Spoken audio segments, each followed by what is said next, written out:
জাতীয় নাগরিক পার্টির দক্ষিণাঞ্চলের মুখ্য সংগঠক হাসনাত আব্দুল্লাহ গত মঙ্গলবার সামাজিক যোগাযোগ মাধ্যম নিজের ফেসবুকে স্বাধীন বাংলাদেশের দুদকের চা খাওয়ার বিল 1 লাখ টাকা শিরোনামে একটি পোস্ট করেন। ওই পোস্টে তিনি দলের যুগ্ম মুখ্য সংগঠক ডাক্তার মাহমুদা আলম মিতুর কাছে দুর্নীতি দমন কমিশনের কর্মকর্তা ঘুষ চেয়েছেন বলে অভিযোগ করেছেন। তার এই পোস্টে মুহূর্তে ছড়িয়ে পড়ে সামাজিক যোগাযোগ মাধ্যমে, সংবাদ হয় দেশের প্রায় সবকটি গণমাধ্যমে, যার ফলে দুর্নীতি দমন কমিশনের ভূমিকা নিয়ে প্রশ্ন ওঠে।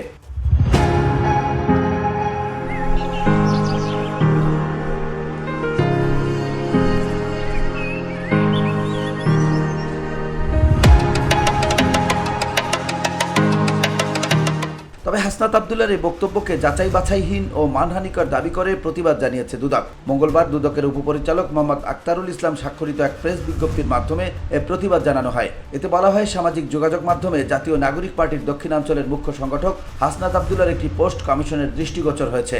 পোস্টটিতে তিনি যাচাই বাছাই ছাড়া দুর্নীতি দমন কমিশনের মহাপরিচালক সহ কর্মকর্তাদের বিরুদ্ধে মানহানিকর বক্তব্য দেন। প্রতারণার বিষয়ে সতর্কবার্তা দিয়ে দুদক বিজ্ঞপ্তিতে জানায়, এই বিষয়ে সবার অবগতির জন্য জানানো যাচ্ছে যে একটি প্রতারক চক্র দুর্নীতি দমন কমিশনের চেয়ারম্যান, মহাপরিচালক বা কর্মকর্তা পরিচয়ে মামলা থেকে অব্যাহতি প্রদানের কথা বলে প্রতারণা করে আসছে, যার সঙ্গে দুদকের কর্মকর্তাদের কোনো সম্পর্ক নেই। দুদক এরই মধ্যে এ বিষয়ে আইনগত ব্যবস্থা নিয়েছে এবং প্রতারক চক্রের অনেককে গ্রেপ্তারও করা হয়েছে। VOD Bangla news desk.